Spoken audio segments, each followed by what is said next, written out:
So I'm Mateusz. I'm an assistant professor at the Warsaw University of Technology. I work mostly with machine learning applications for audio and for music in particular. I lead a small but fierce research group. We call ourselves the Audio Intelligence Lab. Apart from that, I also work a little bit in industry, mostly within a mix of research, engineering, managing, and advising.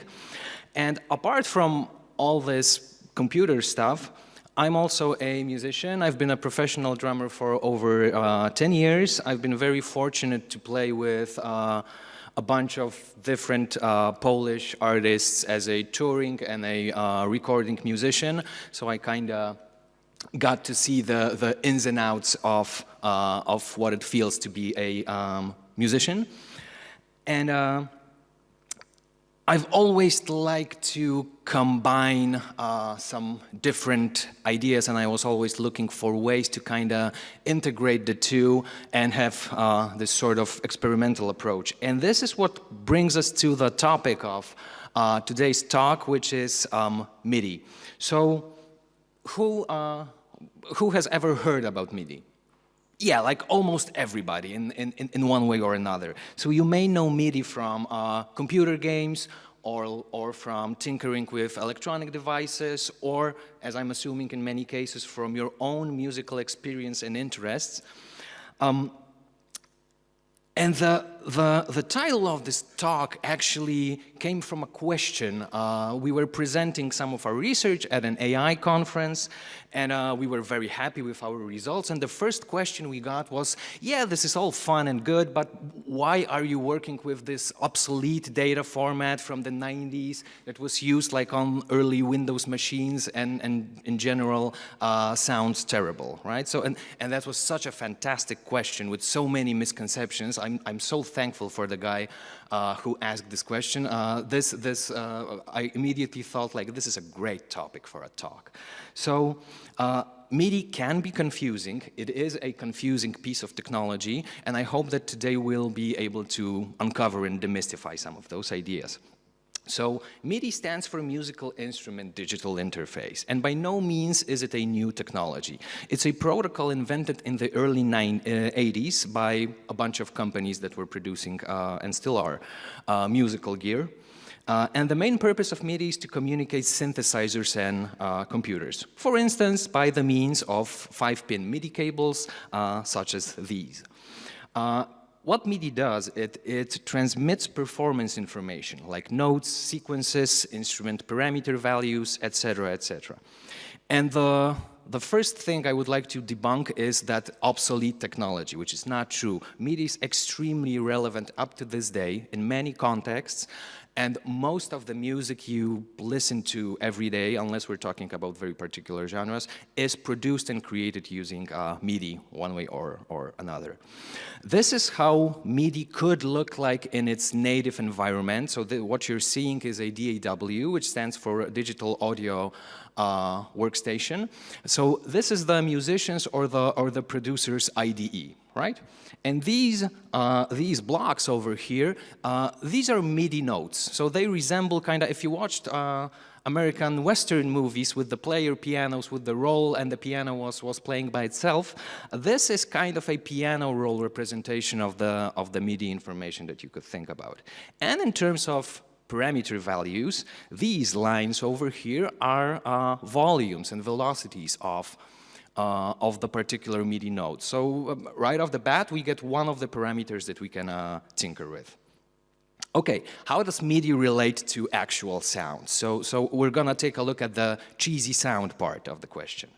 So we need to distinguish two representations of music that we talk about when we're talking about music computing. So one would be audio, which is a digital transcript instruction for the membrane of your speaker, how it should move in order to play your audio, right? So audio is something you can listen to directly, like in WAV file or an MP3 file, etc., etc. And we also have what's known as symbolic formats, which don't contain the audio, they just contain the instructions. So this is like a digital version of written sheet music, right? How do we go from one modality to the other? Well, we start off with some MIDI information. We can run that through a synthesizer, and we obtain sound. So the synthesizer might look something like this, or like this, or like this. So you may transmit the MIDI messages via a cable, or it might be a piece of software. So the MIDI information never leaves your computer, right? It's just rooted inside of the computer. Okay, how do you obtain MIDI information? Before you render it, you have to obtain it somehow. You have to create it, right? Do you write it on paper? No, you don't. So the primary tool that's used nowadays is a family of instruments that are known as MIDI controllers. Sometimes they look like traditional instruments, sometimes they don't. They have different control surfaces like pads or knobs or touch-sensitive, pressure-sensitive surfaces that can send around all types of MIDI messages. And basically, instead of an audio output, they have either a USB port or an analog MIDI port or both, and you can send information from those to your synthesizer or to your computer. You can also draw or create MIDI directly in your musical software, or you can use some fancy tools. This looks just like a grand piano, but this is actually a Yamaha Disclavier, which is a grand piano with a MIDI interface inside. So you can record and create sound and MIDI information at the same time. Okay, so where do the misconceptions come from? Well, that's mostly due to the General MIDI standard from 1991. The General MIDI standard was an invention which defined a standard set of 128 instruments and sound effects for consistent playback across devices, and it ensured interoperability between MIDI-compatible hardware and software. Basically, if you were shipping a computer game, like you could not afford to put like 60 megabyte sound files into that game. Like the whole game was like 60 megabytes at some time, right? So instead, what you would do is you would kind of defer the rendering of the sounds to the hardware, and you would just supply the MIDI files. And this is why many like beginner level pianos and keyboards still follow this standard, and you may, in your sound bank, you may have, you know, like a gunshot sound or like a dog barking. That's because those were in the General MIDI standard. And in many cases, the implementations of those sounds were kind of cheesy, right? So when we speak about cheesy sounding MIDI, this is something that we have in mind.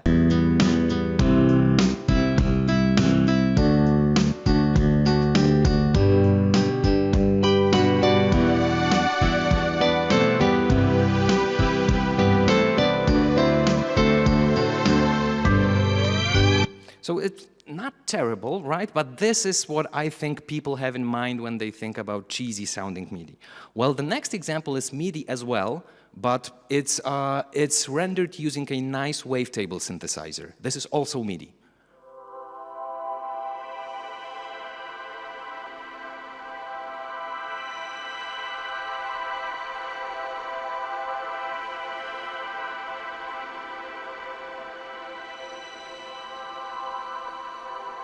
Right, so it's kind of pretty, kind of spacious, etc. And actually, like the difference between symbolic music and audio is very easy to explain for programmers, because you can think of the MIDI as kind of a model or model plus controller, and the rendered audio is like a view, or should we say it's like a hear of the MIDI that was of the music that was encoded in a symbolic format. So MIDI does not contain sound itself, but it's a low-level message protocol. So this is what MIDI actually looks like for a computer. This is a stream of MIDI messages, and I always like to refer to this MIDI parsing example which is an assignment at Stanford University. So what you can probably see over here is there's a verbatim string, MTHD, which marks the start of a MIDI file. There's MTRK, which is the start of a particular MIDI track. And there's messages and MIDI controls for each of the subsequent messages, right? So MIDI is a simple message-oriented protocol. And for instance, the message for a note on is, like in this example, it's 9234C64, right? So 9 is message type note on channel 2, which note number are we turning on, and what's the velocity of that note. What's interesting, you've got separate note on and note off messages. And there are other examples of messages, like changing the program or the sound on a channel to a different instrument, continuing a sequence that has been paused, so you also have these control messages, or some metadata or system messages that are also available in this format. Okay, so how expressive is MIDI actually? Well, I'd like you to listen to 2 sound samples of a piece by Chopin. The first one is going to be super quantized in order to sound as cheesy and bad as you could possibly think about classical music transcribed into MIDI.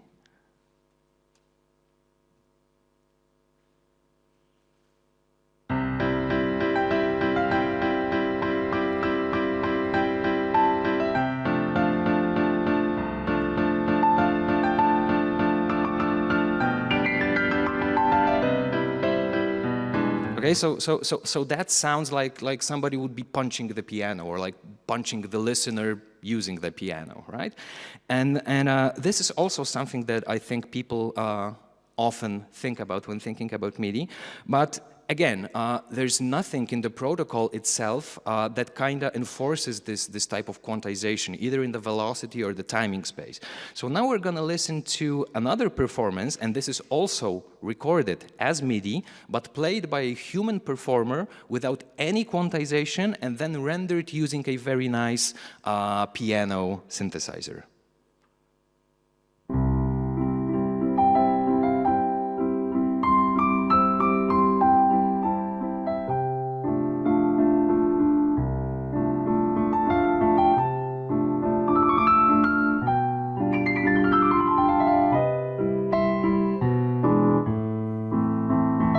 So there's absolutely nothing in the protocol itself that enforces any type of quantization. MIDI can really nicely capture velocities and these delicate shifts in dynamics and in tempo, etc. Okay, so how can we handle this format that kind of seems not obsolete and not so cheesy anymore? How can we handle that using Python? Well, I think that one of the more interesting low-level libraries that handles MIDI on a message level is mido. So you can work with MIDI messages and with MIDI ports directly. Some other libraries that are pretty useful and commonly used are Pretty MIDI, which is more of a high-level approach to working with MIDI music, and Music 21, which is a toolkit for computer-aided musical analysis and computational musicology. So let's take a look how that looks in practice. So I've got a MIDI file that I'm going to remove, and I've got this first script that's called generate MIDI file. So what I'll be using here is, let me make sure the font is gigantic enough. Okay, so we're going to import MIDI file, MIDI track, and the MIDI message from mido. We're going to create a new MIDI file. Here are the root notes, because every note has a number in the MIDI format, that we want to generate. Here's the velocity and the duration of each note. Here are some chords that I've Googled the MIDI numbers for, and that I've created here. So now what we do here is we are creating 2 MIDI tracks. We are appending those tracks to our file. And now we will create one track with like a simple melody on the C major scale, and another track with a simple chord progression using the same C major scale. So I'm appending 2 program change messages that I will completely disregard in a minute. So the first track is supposed to be program number 0, which is a piano. The second one is a program number 40, which is in the general MIDI specification, that's a violin. And now here's a loop that was very painful to write. So I am painfully implementing a message by message, and I mean like a note on and a subsequent note off, making sure that the times all align and that I am generating the messages, to create a melody. So writing this took much more time than it would take to play those notes on a MIDI controller, but let's see if it works. At least it looks like it does. So let's take a look at what I generated. So I generated this file. It's called midifile.mid. I'm going to import this into Ableton, and what you can see is actually here are 5 notes, and the second track is actually something that looks like a sequence of chords. So let me use a piano sound for that. Okay, and the power of MIDI is nothing is stopping me from modifying what I recorded, or in this case, generated using Python. Nothing is stopping me from modifying that melody after I recorded it. If you want to do that to audio, you have to use neural networks, and like a couple of years ago, this was in many cases impossible. Right? And here's the second track, which is the chords. Is it? Okay. Okay, so that seems to work as well.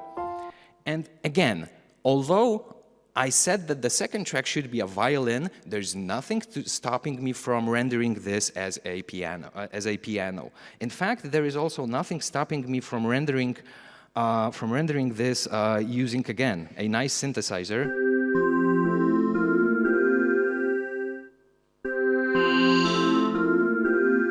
And doing something with the filter in real time. The filter I could assign to a knob on a MIDI controller, and I could also play with that in real time. So that's just another way I could use the MIDI protocol to control the music. Okay, and I've got a bunch of other examples of the other libraries. So we generated this MIDI file that is conveniently named midifile.mid, and now I have this little script that will just read the MIDI file as data, right? So I'm just reading the binary data, and then I will try to render that data as text. So let's see what happens when I do that. Python 301. Okay, so as you see, I've got a sequence of bytes. So that seems to be true. And in the end, if I try to render those bytes as text, I do have the header verbatim string over here. I do have a track string, and I do have another track string over here, right? Okay, so looks like it makes sense so far.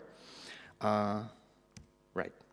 If I read in the bytes using mido instead of reading them just as any other file, I do get this much nicer representation that already tells me what the messages are.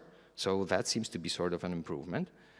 Now, what I can also do is I can very conveniently call a function from music21, which is score.analyze, and I can analyze the key. And in a second, I get the information that the key of this piece is C major, which is correct. And what I can also do is I can also print the notes with a little bit of a more high-level tool, which is pretty MIDI.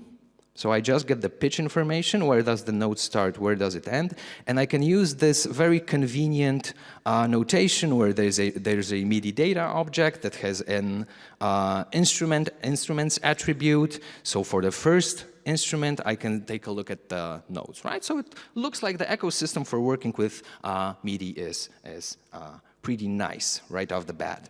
And what about the machine learning applications that I started from? So symbolic music has its challenges in modern machine learning. So I think it has a pretty high barrier of entry. So it's pretty difficult for people to kind of grasp what is this format all about, especially if they have no prior musical experience. MIDI is used for generative tasks, obviously, where the issue is you've got more than one instrument playing at a time, right? When you're doing language modeling, usually only one person is speaking or writing at a time. In music, there are multiple tracks. MIDI can be a very valuable conditioning signal, so you can kind of want to use MIDI as a modifier for your audio generative model or any other application. And also symbolic music is used for some understanding and content-based retrieval applications.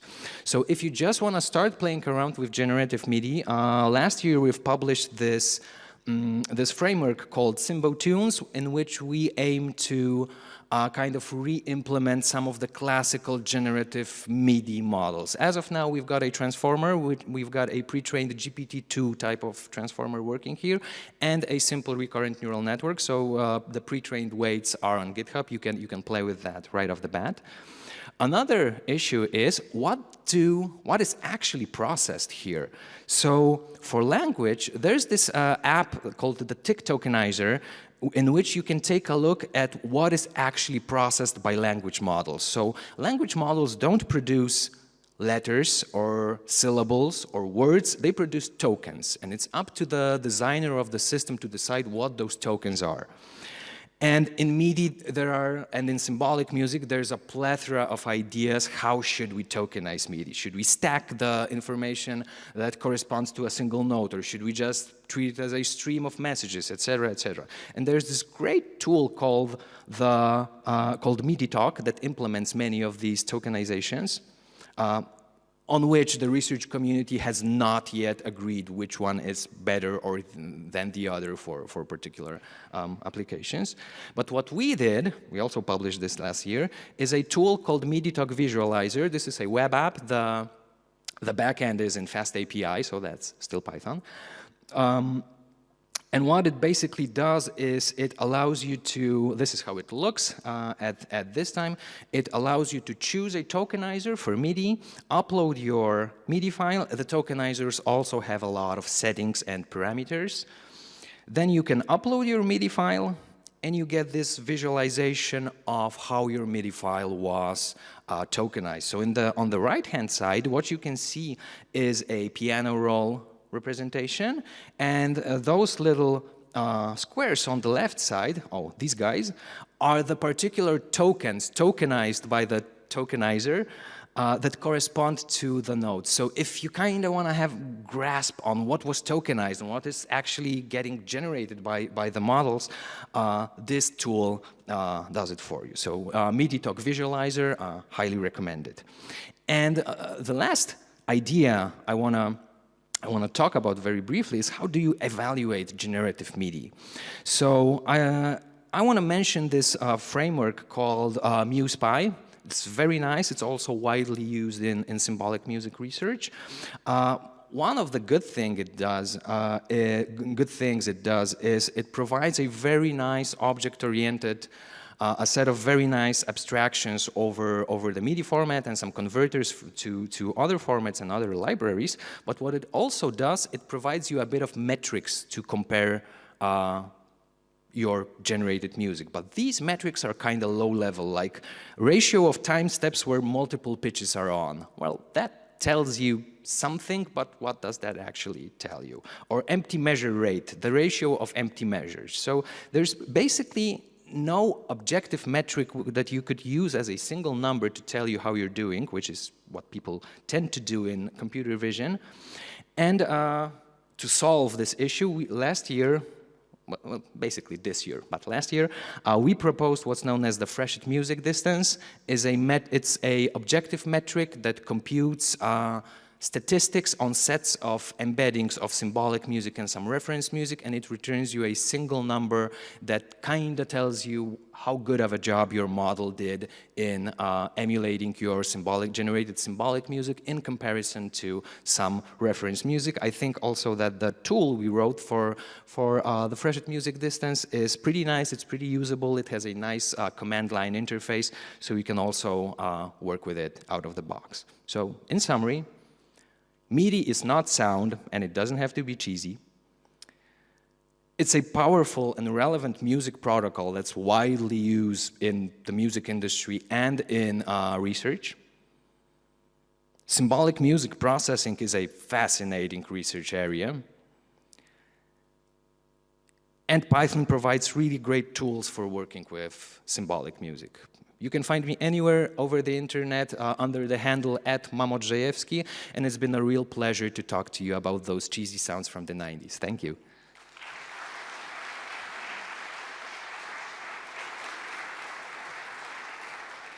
Thank you very much, Mateusz. So are there any questions in the audience?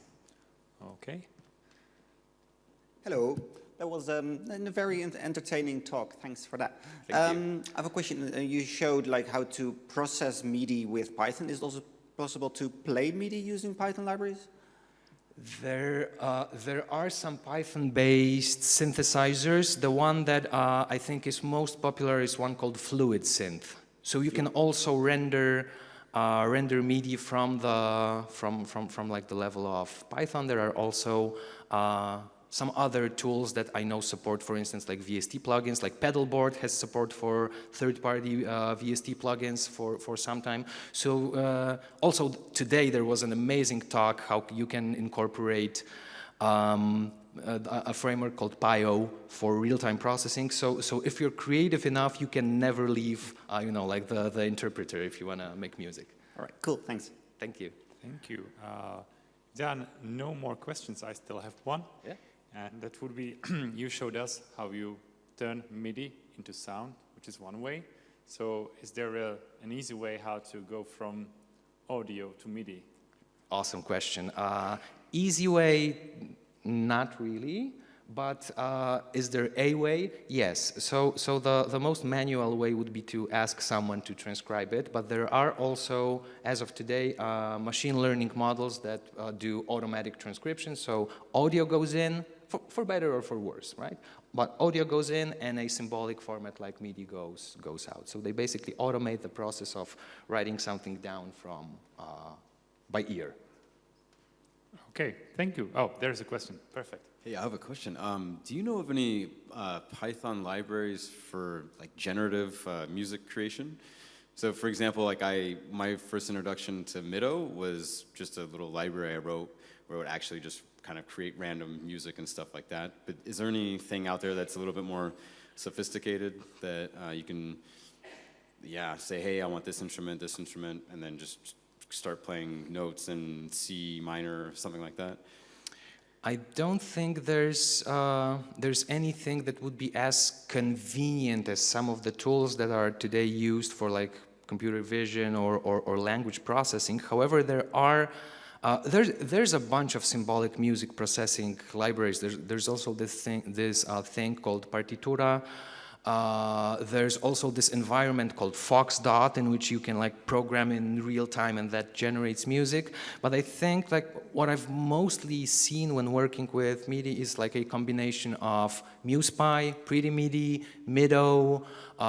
Perhaps you want to write some custom script for your MIDI controller. It often gets down to like a bunch of interesting like tinkering around. I don't know of something that would be like as convenient as you described it, but that's a great idea for another tool. Yeah. Thank you. So, thank you. I think our time is up. So, thanks again, Thank Mateusz. you. Thank you.